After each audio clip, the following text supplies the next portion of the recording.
안녕하세요, 속보입니다. 오늘은 빅스가 14%나 급등했고 나스닥은 급락했는데 비트코인은 또 올랐어요. 이게 무슨 일인가 정리해서 말씀드리도록 하겠습니다. 매일 아침 모닝요 라이브를 통해서 제가 음성으로 지원을 하고 있거든요. 그러니까 관심 있는 분은 밑에 있는 댓글을 통해서 확인해 보시고요. 어제 오랜만에 빅스가 14% 급등했어요. 빅스라는 것은 공포 지수를 의미하는데요. 변동성이 클수록 이 지수가 올라가는데 14% 급등한 건 굉장히 오랜만인 것 같습니다. 나스닥도 깜짝 놀라서 1.4%는 하락했고요. 엔비디아가 3.4% 그리고 AMD가 8%나 급락하는 모습 보였습니다. 다행스럽게 테슬라는 1.7% 정도 상승했는데 이유를 찾아보니까 옐런 장관이 중국에 가가지고 니네들 그 혼쭐을 내줄 거야 이런 얘기를 했기 때문이라는 이야기가 나오고 있는 것 같습니다. 최근 3일 동안의 주가 흐름은 이렇고요. 어제 장 막판에 얼마나 많이 하락했는지를 보여주고 있죠. 이렇다 보니까 피어 앤 그리드 인덱스 얼마나 시장이 공포를 느끼는지 혹은 극단적으로 탐욕스러운지를 나타내는 이 공포와 탐욕 지수는 딱 중간 정도에 위치하고 있다라는 것을 알 수 있습니다. 그래서 많은 분들이 어제 시장이 왜 빠졌지? 궁금해 하실 텐데 나오는 이야기들을 보면 연준 의원들이 너무 매파적으로 이야기했다라는 것이 부각되고 있지만 사실은 제 생각에는 그거는 아닌 것 같아요. 왜냐하면 금리는 어제 많이 하락했기 때문이죠. 그리고 최근에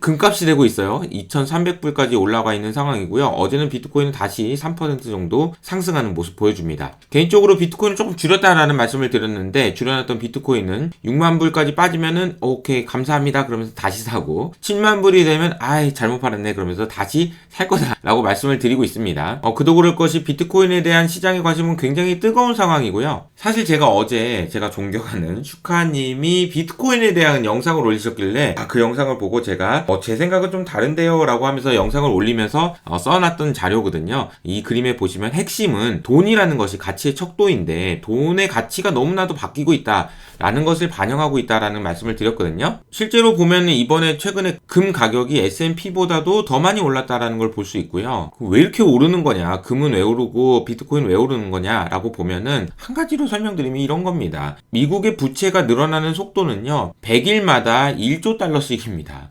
100일마다 1조 달러씩 계속해서 부채가 늘어나는 건데요. 이러다 보니 가치의 척도라고 할 수 있는 돈의 가치가 떨어지니까 비트코인 가만히 있는데 가격이 올라가는 것처럼 보인다라는 거죠. 어제 카시카리 아저씨랑 굴스비 아저씨가 한 말씀씩 하셨는데요. 카시카리 아저씨 이분은 올해 금리 인하를 해야 되나? 라는 이야기를 하셨습니다. 금리 인하 한 번도 안 할 수도 있지 뭐 이 상태라면 이런 이야기를 하셔서 시장이 좀 깜짝 놀랐고요. 두 번째로는 이 굴스비 형님입니다. 이 굴스비 형님은 굉장히 비둘기 중에 최고 비둘기란 말이에요. 그래서 늘 물가는 잡힐 거고 연준이 금리를 많이 내려야 되고 이런 이야기를 하셨는데 어제는 좀 다른 이야기를 하셨습니다. 집값이 안 내려서 물가가 안 잡힐 수도 있다라는 이야기를 하셨고요. 그리고 1, 2월 달에 물가가 좀 높게 나온 것을 그냥 노이즈라고 판단해가지고 파월형이 어제 금리 내릴 거야 라고 얘기했지만 꼭 노이즈만은 아닌 것 같다라는 이야기도 하셨습니다. 서두에 말씀드린 대로 이런 분들이 금리를 인하 안 해야 된다라고 얘기를 했지만 오히려 금리는 내려갔어요. 그러니까 사실은 연준 의원들이 매파적인 발언을 한 것이 시장의 조정 요인은 아니었던 것 같아요. 그리고 실제로 금리에 대한 전망은 결국은 오늘 밤에 나오는 고용지표가 굉장히 중요하다라고 볼 수 있을 것 같습니다.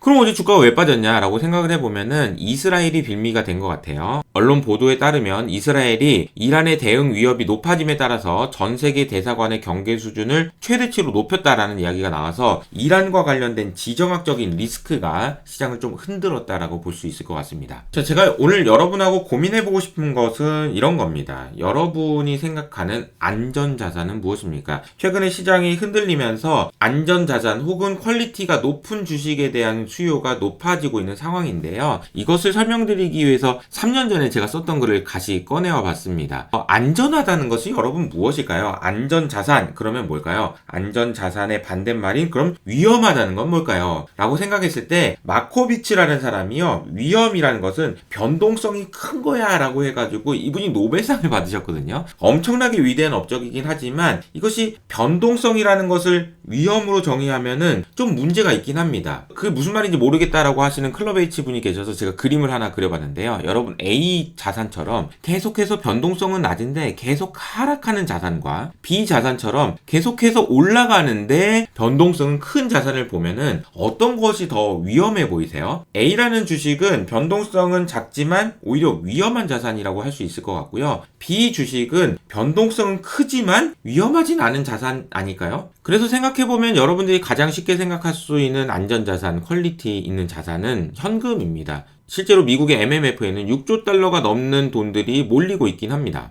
근데 진짜 안전한 것은 무엇일까요? 라고 생각해보면 어제처럼 시장이 막 흔들릴 때도 급등하는 것이 있거든요. 샘 알트만이 투자한 원자력 회사가 어제 22% 급등했다는 소식이 들리는데요. 그래서 중요한 것은 안전하다라고 생각하는 개념은 계속해서 바뀐다는 사실입니다. 그리고 이 바뀌는 과정에서 생각해야 될 가장 중요한 개념은 시대 정신입니다. 이 시대가 어떻게 변하는지에 따라서 안전자산의 개념도 바뀌고요. 그래서 우리가 알아야 되는 것은 이 시대가 지금 어디로 가고 있는지라는 거죠. 그래서 여러분이 꼭 배우셔야 되는 것은 투자의 기초입니다.